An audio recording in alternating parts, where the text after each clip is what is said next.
बार बार जन्म मृत्यु व्याधि और बुराई, झेलत अति कठिन कष्ट शांति नाही पाई। झेलत अति कठिन कष्ट शांति नहीं पाई। राम इस भजन में 4 महान दुखों के बारे में बताया है। एक तो जन्म, जब जीव गर्भ के अंदर होता है तो माता कुछ भी खाती पीती है, ठंडा गर्म, तो इसको परेशानी होती है। तीखा चटपटा खा ले तो और ज्यादा परेशानी होती है भाई। दूसरा कष्ट है जीवाणु कीटाणु, इनसे भी परेशान रहता है।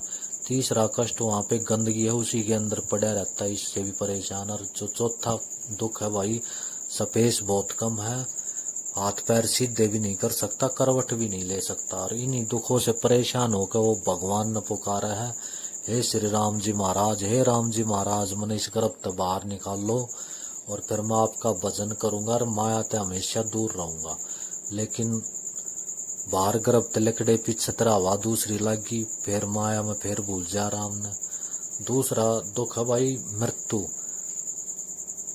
मृत्यु के समय हमारा जो मोह है इस देह के अंदर हो जाता है। यम के दूत आओ भाई, टाइम पूरा हो लिया चाल, लेकिन हम नहीं छोड़ते देह को, तो वो मार कूट कर देह शरीर न छुटवा है। और फिर नरक तक पहला एक नदी आओ, वैतरणी नदी, वह सब न पार करनी पड़े सारे पापिया न, उसमें ठाक पटक दे। तो वो नदी भाई इतनी खतरनाक है, वो पानी की कौन है, उसमें पस मवाद, आग कान नाक की गंदगी, उल्टी, मतलब जितनी गंदगी है वो सारी उसके अंदर हुआ है। और नॉर्मल टेम्परेचर इसका होता नहीं, ये लावे से भी ज्यादा गर्म होती है।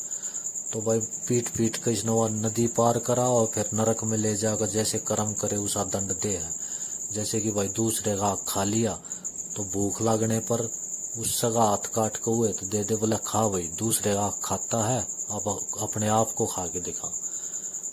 पराई स्त्री को गलत नजर से देखना, ताती मूर्त कर लोहे की अग्नि बीच तपावर, मार मार कोड़े उसके साथ में सवावे।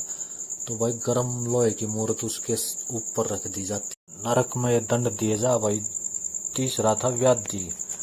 मृत्यु के बाद डायरेक्ट जन्म नहीं मिलता, मृत्यु के बाद और जन्म से पहले जो ये कर्म करे उनका फल भोगने के लिए स्वर्ग नरक में जाता, तो इसको यातना शरीर मिलता है, तो इसको व्याधि बोल देते।